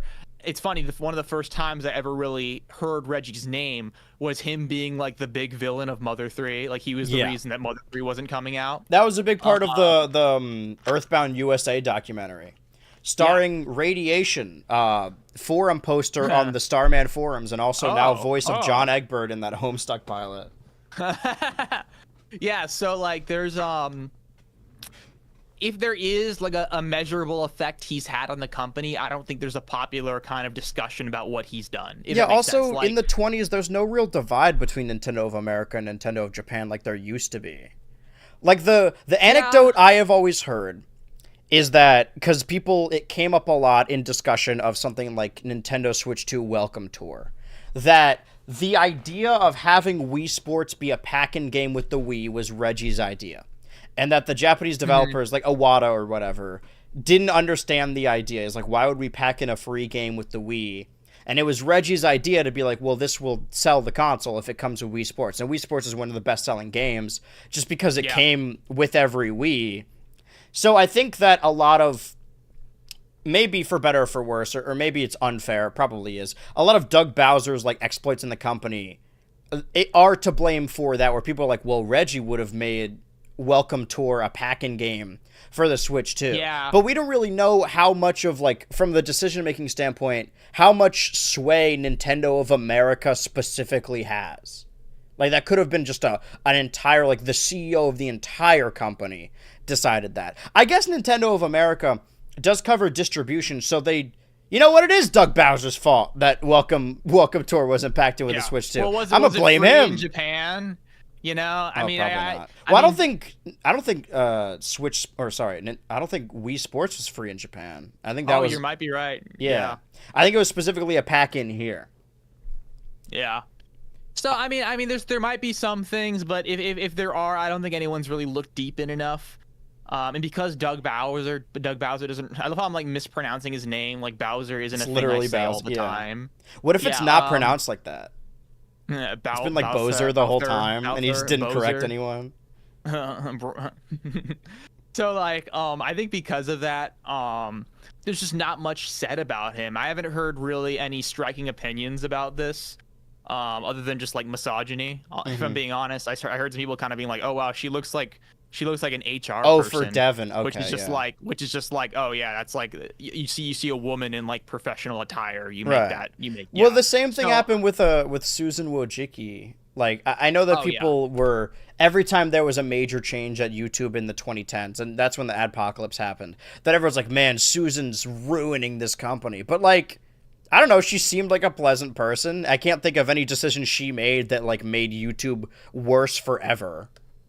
Yeah, I wonder what caused that specifically, because I couldn't name the YouTube CEO right now. I mean, I guess some people would allege it is just misogyny. I don't want to say allege as if it's like in that kind of, but I think that like, I think the first time I ever heard of Susan Wojcicki, and this is just my own, is that how you pronounce her last name? Regardless, the first time I ever heard of her was watching, I think, a Grade A Under A video. Yeah, Susan Wojcicki.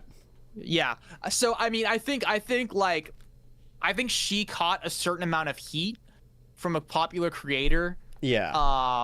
That I guess people just didn't really talk about the following CEOs. I don't know if it's necessarily just because Susan's a woman. I think there are other factors. I think it's certainly part of it. Sense. Yeah. No, I mean, especially the kind of like, the way people demonize her. It's sometimes a little bit. Well, she was also the face of the company. So whatever shit like happened to the company was her fault. But one thing I'll say is comparable is like David Zaslav. I mean, he's another kind of, key executive figure in a company that has a lot of like ire drawn his way. But Zaslav has specific quotes. Okay, fair enough. Yeah. I think, you're right, because I feel like Susan, all things considered, I don't know if she really took on a major public-facing role, all things considered. Yeah. At least not Yeah. I mean, she hung out with But YouTubers. I think she was like the kind of the end of that YouTube Rewind era where Yeah. people were like, who even are these people? Like with all the, and granted, you know, I didn't know anyone in the YouTube Rewind, but those probably were the most marketable people on the platform. Yeah, as much as I hate to admit it, like I remember in like 2013 seeing the YouTube Rewind and seeing all of the Minecraft and being like, man, I'm getting old. Yeah. This is like I'm like out of touch now. Yeah. I mean, like, looking back to all the people who complained about Susan, it's mostly like fucking like Great or like Leafy or like Keemstar. I'm like, you know what? She probably was pretty good at her job then. The fact that Leafy was like, I can't believe my channel got taken down because I called Pokemon a whore. Where like the more I aged, I'm like, you know what? No, good.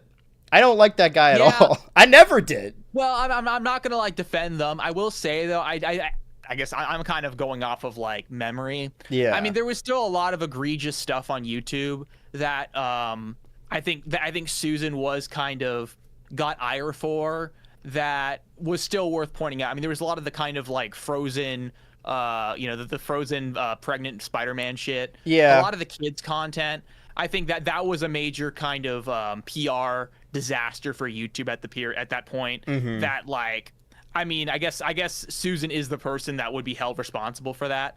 I mean, there are a lot of problems with YouTube. Is just the point I'm making. I don't want to like paint 2016 era YouTube as like a good guy, Even though despite, many like, shitty do. people on the internet.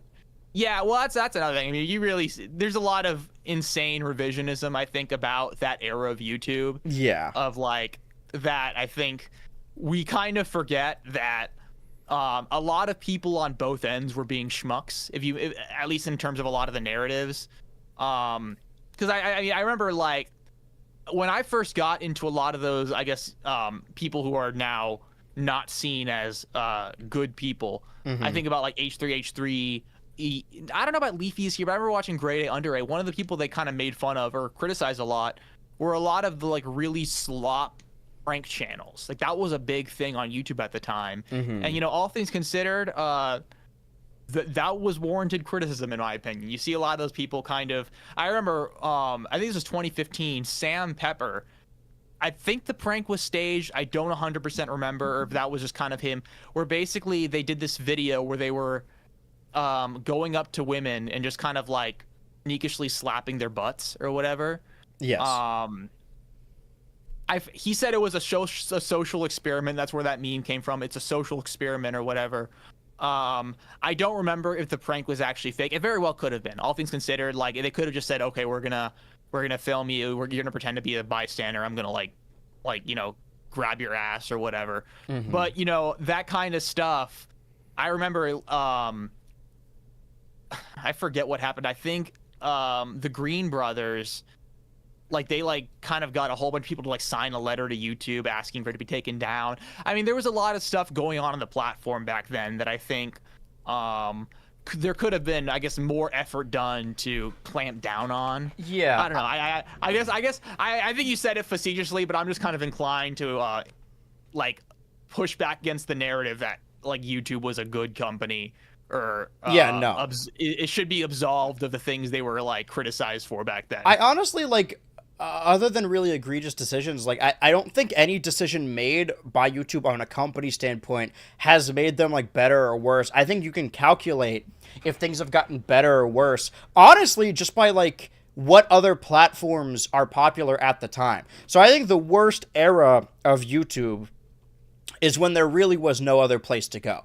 So some of the most obnoxious people on YouTube, your Lele Pons, your Pauls or whatever, came about because Vine closed its doors, Vine was shut down, and then they all needed some place to go, right? I remember back in the day, like when Tumblr bans not safe for work stuff, that a bunch of Tumblr people came to Twitter, people were like, oh, they're gonna ruin it, which, you know, that they're basically the same website. I don't know why people complain like they're different.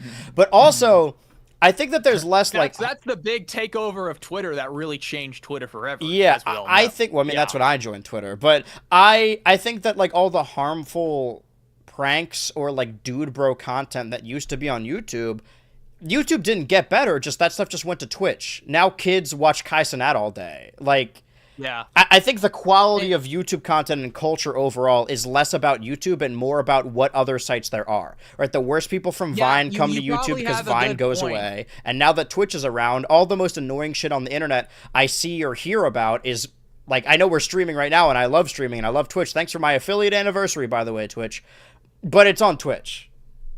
Yeah, Or I mean, you definitely have a point there in the sense that I don't think YouTube itself is the causal relationship for, or is the cause of a lot of people acting like schmucks online. You know what I mean? Like, nowadays, I don't know if that prank content still does the numbers it does, but you still have, you know, these kind of really tacky man on the street videos where the guys like where guys will like ask people on the street. But even that is mostly like a just TikTok just thing like now. goofy sexual questions. Yeah.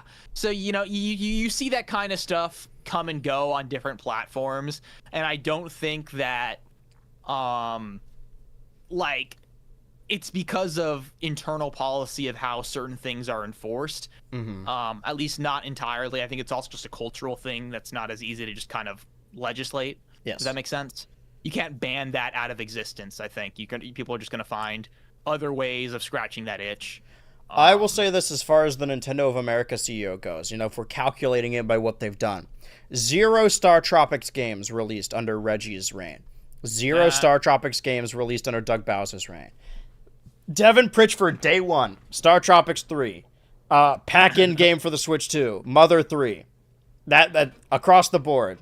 All stars. I'm optimistic. You know what? I hate Doug Bowser.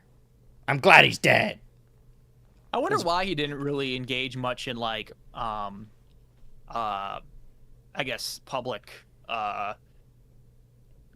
public facing endeavors. I guess I just kind of answered my own the question in my head. I mean, I imagine that being as known to the fans as like Reggie definitely takes a toll. I think it is the kind of thing that is worth it for some people. I think some people really definitely enjoy that kind of attention, even with the downsides that come with it. Yeah. And I think maybe he just personally would rather just kind of hire train kind of influencers or entertainers to kind of. I think it could do be a lot of more that stuff. just like viewing directors as auteurs and like they're the people. Like Sakurai still does his directs. Whenever they announce a game made by Kojima Productions, they wheel out Hideo Kojima to talk about it, even though I don't know if he's the CEO of his own company. And I think maybe just the idea of the fun, cool CEO has gone out of style in recent ages because of how Paul Thomas Anderson and Ryan Coogler and even like Zach Kreger have been a part of the marketing cycle for their movies. The director is intrinsically tied to the movie, as opposed to being like, this is a Warner Bros. Movie. And maybe that's also why like Marvel has sort of fallen out of public favor, is that for better or for worse, I think the best Marvel movies are the ones that feel like they're directors. Like when a new Marvel movie comes out, it's the actors and it's like, whoa, it's Mr. Fantastic. But now, like when Superman was coming out, like all the marketing had James Gunn doing interviews. Like that is James Gunn's Superman. As opposed to like whoever directed Fantastic Four, which I couldn't even tell you off the top of my head. Like I know a lot of people really disliked Multiverse of Madness, but at the very least that you can tell that's a Sam Raimi movie. Yeah. Well, the one thing I will say in regards to that, and this is not necessarily me disagreeing with you, it's just me kind of pointing out that I don't know how much the fact that Superman was made by James Gunn matters to your average kind of film goer. You know what I mean? Yeah. Because I think the Marvel movies, or just superhero cape shit, as some may call it, definitely has a large audience of families, of kids. Like there's a lot of people involved, and I think all things considered, whether this is a good thing or a bad thing, the directors themselves don't actually. I don't know how much they mean to your average film goer. You know what I mean? Like. So it depends. It depends. I mean, I definitely heard a lot of people talk about James Gunn and his involvement in Superman. I kind of saw some clips and stuff like that. Yeah. So you might be right, but I guess like I could tell you like the three what's the word? The three like factors Marvel movies whose directors I can name are Guardians of the Galaxy, which is James Gunn. Yes. Multiverse of Madness, which is Sam Raimi. Mm-hmm. I think Endgame was the Russo brothers. Yes. Although I'm trying to remember if that, I think they also did Infinity War, but I don't know if they did. They did. I couldn't tell you for sure if they did the first two Avengers movies. Right. Though. I would lump Ryan Coogler in there just because, like, you know, Michael B. Jordan's like his guy. He's in his Creed movies. He's in his Sinners movie. Yeah, I was gonna say that too, but I forgot what his name was. And like, I mean, he mostly just did those series, but oh man, I think this is an argument of what we, or rather, circling back to what we talked about last week, is like what marketing works on people who go to see the movies, right? Are they going to the theater and seeing a poster and being like, "Oh, that's good, I'll see that"? Are they hearing about a movie on I don't know, a website and then going like, "Oh, I'll see that movie"? Right? Because I said last week when people say, "Oh, they didn't market this movie properly," it's always people who don't go to the movies and have like ad blocker on their computer, which is totally fine. Those are like individual decisions. I'm not going to shame anyone for doing that, but don't pretend like the marketing isn't working because you're not looking at the marketing. Whereas what I'm talking about with Superman and like Paul Thomas Anderson with One Battle After Another is all the ads I see on like TikTok or YouTube Shorts or Instagram Reels have the director talking to the camera talking about their movie. And I would argue that's a big part of why people see.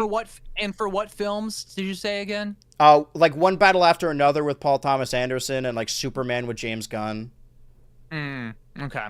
Yeah, I mean, I guess I definitely will say there is a sizable type of customer amongst moviegoers that would be receptive to that kind of thing. I mean, those are, I guess I'll call them letterboxed Americans, kind of facetiously. Those definitely, I think that's how you would get their attention. Although, I think just because of the nature of film and the audience for it, you know, there's a lot of different types of, you know, I'm sure you'd agree. Like, I don't like think Paul Thomas Anderson. That's not the strat. That's not the strat for kids movies. You know, that's not how they sold. Like Hoodwinked 2. Yeah. Elio. I don't think Paul Thomas Anderson is doing TikTok trends like for fun. Or like when I keep wanting to say De Niro or Pacino. Which one's the actual director? It's De Niro, right? Yeah. Or no, Scorsese. That's it. Sorry, I'm mixing them up. Whenever I was thinking like, wait, Robert you know, they're De Niro both is direct? actors. My mistake. No, Whenever Martin Scorsese does like a TikTok trend, granted that's probably like his child like His wanting daughter, him to do dude. them. Yeah, but it's a matter of what marketing is driving people to the movies, because I'm not a good control group. I go to the movies anyway. I saw the new Mission Impossible earlier this year. And I had just rewatched all the previous Mission Impossible movies, and I was bugged a little bit because the opening act of the movie, or I guess like just the opening of the movie, was a huge recap of everything you needed to know going into that movie. And I was like, man, this is so sluggish. Like, I already know what's going to happen. But then I thought about it. When people say like Tom Cruise is a movie star, there is an entire subsect of people, like middle-aged Americans, that will go to the theater and be like, yeah, I want to see that new Tom Cruise. They don't know what the movie's about. They don't know who else is in it, who directed it, what happens in it, what genre it is. They see his name and his face, and they're like, oh yeah, I'll see that one. So that's why at the beginning of the movie, it's like, hey, here's what happened in all the previous Mission Impossible movies. Because there are people that like will just buy a movie off of an actor. I mean, there are actors I like. I heard, this is just anecdotal, when Gladiator 2 came out last year, that because Denzel Washington, which is the best part of that movie, by the way, was in it, there was like a subsect of people who just like walked into the theater and they're like, yeah, what's the new Denzel? I want to see that. Like, have no interest in the previous Gladiator movie. They just like saw, oh, Denzel's in a new movie. Like they're on a first name basis. Denzel's in a movie. I'll go see it. My man Denzel, like from like cooking class. No, it's interesting you say that, because I'm now thinking like, I think the only two actors that I've ever watched a movie because an actor was in it, are Al Pacino and probably Ryan Gosling. And I think Ryan Gosling, not because I particularly like his acting, although he seems to be a pretty good actor. I think it's just because of the memes. Yeah. Just because he's such a he's a charming individual. Al Pacino, I had a friend, like we both, my friend got me in a Dog Day Afternoon, and we watched a few other movies with Al Pacino in them, and also The Godfather Part 2. But like, I'm honestly not a big moviegoer, as much as I hate to admit it. Like, people would scowl at how little I watch movies. But that's where the interesting question comes in, is like, what is what is the main piece of marketing that is driving people to see movies? Because one battle after another spread through word of mouth, and I saw so many TikTok comments being like, man, this thing's like overrated, and overrated was spelled wrong. That I do think that a lot of, and the same thing happened with Sinners. Like, I think it's really heartening to see these movies that aren't attached to major franchises really just spread through word of mouth. And granted, like, maybe some of that word of mouth is in fact marketing, but I think that goes a long way when it comes to movies like that. But I couldn't tell you what is the main factor that is getting people to see movies. But whenever I talk to my friends or roommates, they're like, oh, I heard this was really good. So it's got to come from somewhere. Yeah. Speaking of, I guess circling back to what we were talking about, YouTube short slop. So the reason I ultimately wanted to begin this show, right, other than just having a podcast, is so that I could document another hype cycle for something like Smash speculation.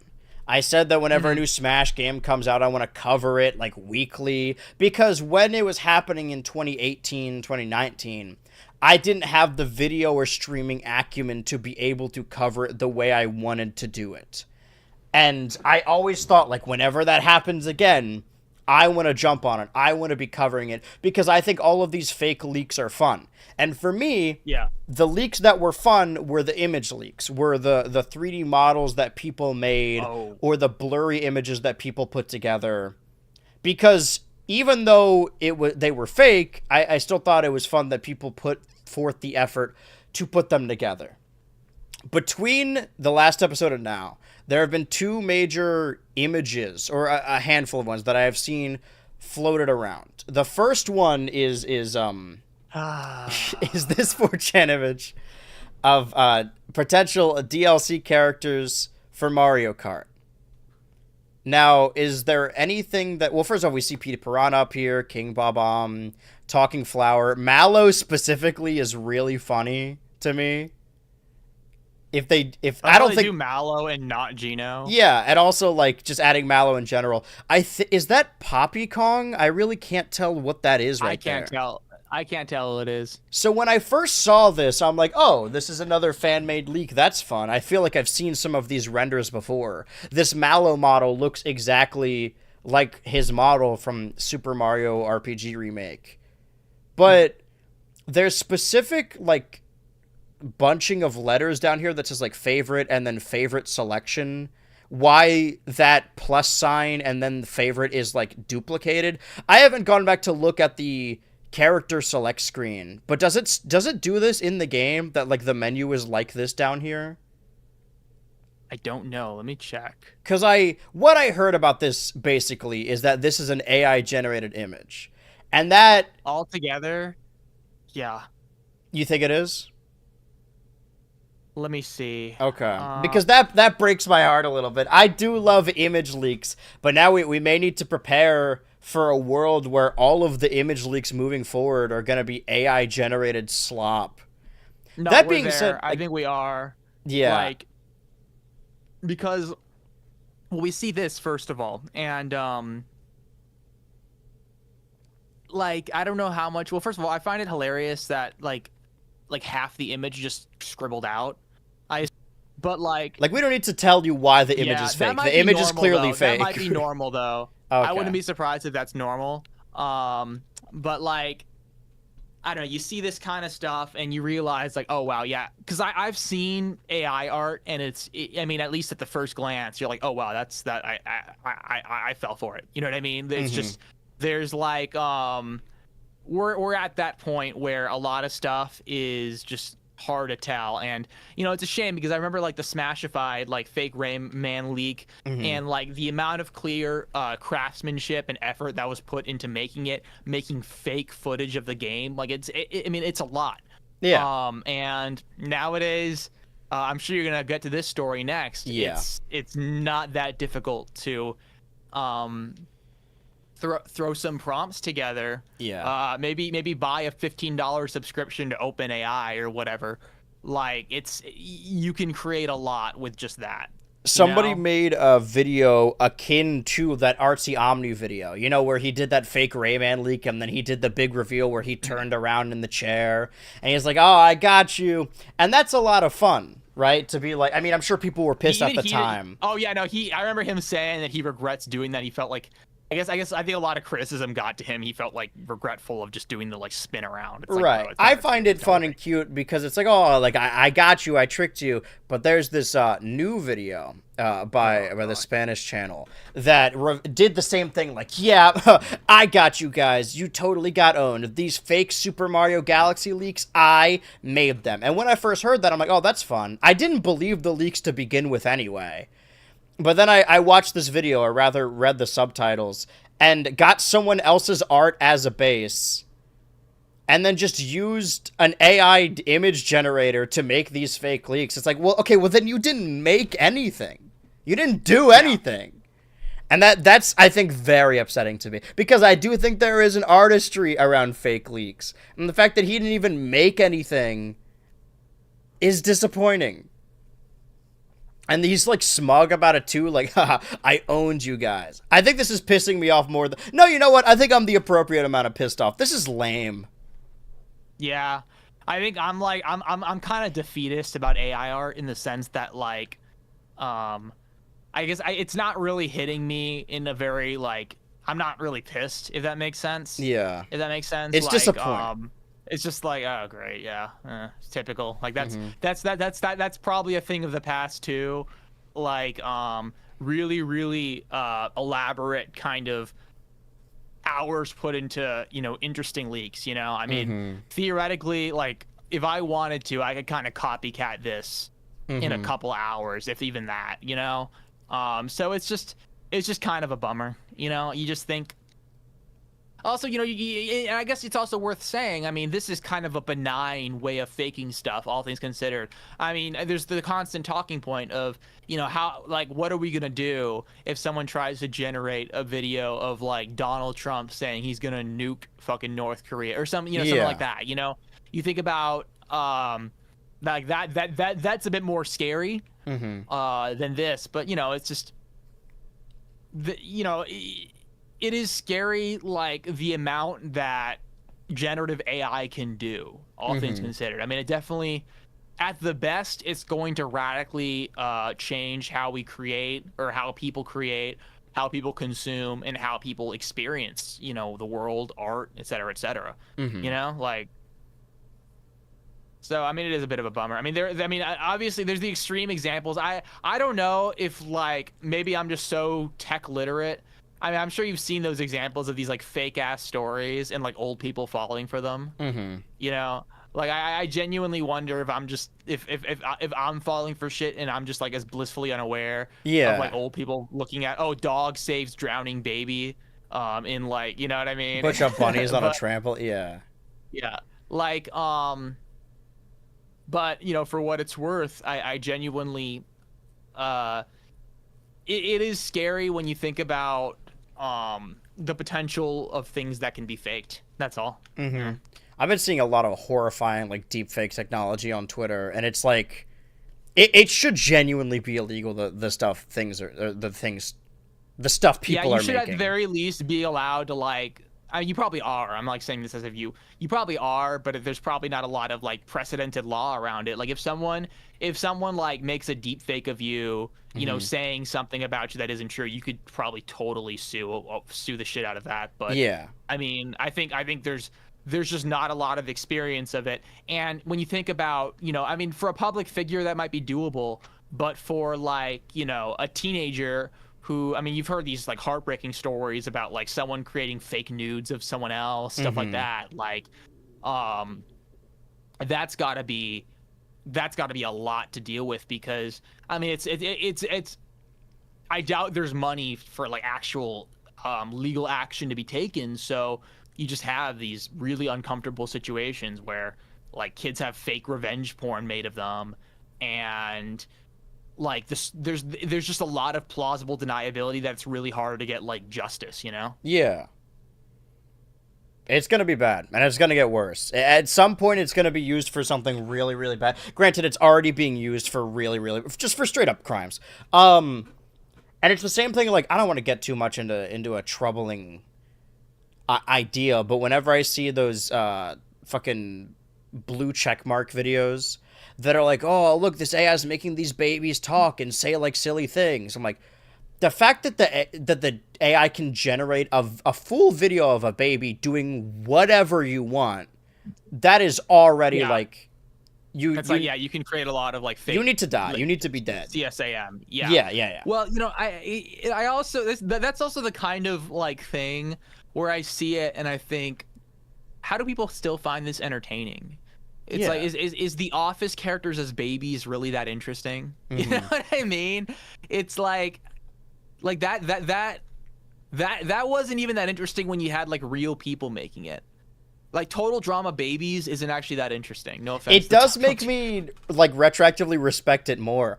And this is where like I've always found a sort of like childlike glee in like fake leaks. I didn't believe any of these leaks to begin with, but I do think image leaks are really fun because, you know, compared to just like a green text post on 4chan, they're just like, oh, this character is going to come out this month. That isn't nearly as fun. The ones that were always fun were the image leaks where you can squint, or like the riddles where you need to figure it out yourself. So the fact that like these image leaks, and I suppose it makes sense, right? Because there were already a lot of image leaks for the Mario Galaxy movie. I mean, that's how we got the logo, was because of an Old Spice leak. And there's been a lot of merchandising leaks as well regarding like characters. I mean, like if there's Bowser anything, Jr., if there's any, like, I like that. I thought I didn't think about it too much. I thought like, oh, maybe these are real. Like, I didn't think about it because all things considered, if there's anything that I think there's enough people involved for leaks like this to come out, it would be the Super Mario Galaxy movie. Yeah, but because there's so many other like companies and factors at play. Yeah, there's just a lot more cooks in the kitchen. Right. know? It's the same thing like whenever an insider was like, oh, there's a direct coming up, and it's like a partner direct. It's like, oh, that makes sense because there's like so many other companies going on. But this is disappointing, and this guy's a loser. That's my ultimate take on that. And I think moving forward, when we're gonna keep seeing these AI image leaks, I feel like the Mario Kart one, it's kind of hard to discern. Like, it could, because it's blurry enough, be just an image where they put a bunch of models in there. But the fact that it's hard to tell just makes it less fun in general. Then I don't know what speculation is going to be like moving forward. But right now, those are the main like headlines from the previous week of those were the big fake leaks. And normally I'm really excited to talk about fake leaks because I actually find them really enjoyable. Maybe we'll have Nibrap Rock on one of these because he did a lot of fake leaks for Ultimate back in that time, and we're mutuals. Smashified guy. Get Artsy Omni. Yeah, get Artsy Omni. I'm sure he's got a lot to say. But that is the extent of what happened with Pokemon Legends and CMLL, the upcoming new Nintendo of America CEO, the Mario Kart World update, multiple AI leaks, Wolverine, Deus Ex, I guess the Pokemon Company in general. And now we have two more, presuming we keep doing this on Monday, we have 2 more Mondays until the release of Pokemon Legends ZA. I'm hoping to fully complete Donkey Kong Bonanza the week before ZA comes out. I'm also going to be very busy throughout October, but I have a video coming out tomorrow night. If I finish it tonight. So I got to get back to that, finishing that. Do you have any updates on your Total Drama Pacatoon Island video? I'm almost done with the Scarlet Fever review. So that's close. This is close to the end. Not from like a production standpoint, but One getting more episode, one more notch in my belt. Yeah. Every week I'm like, oh man, there's 2 more gap weeks. I don't know what we're going to talk about, but shit always happens. Things always happen. Sure. The future of the Bonanza playthrough is uncertain. Not for me, it's not. I'm completing that game no matter what. I don't care if it takes me all day. I have been your co-parent, BH Ultra. And I have been your co-parent, Switchy. We're on YouTube. All right, I'm going to hang up now. All right, bye.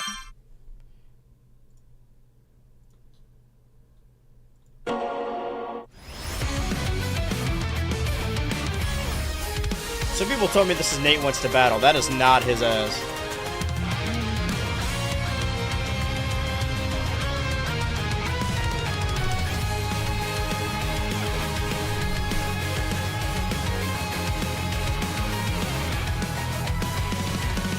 Traveling so fast, is this the future or the past? No stopping anyone. No stopping anyone. Grab those golden rings, those things will make your engine sing better than everyone.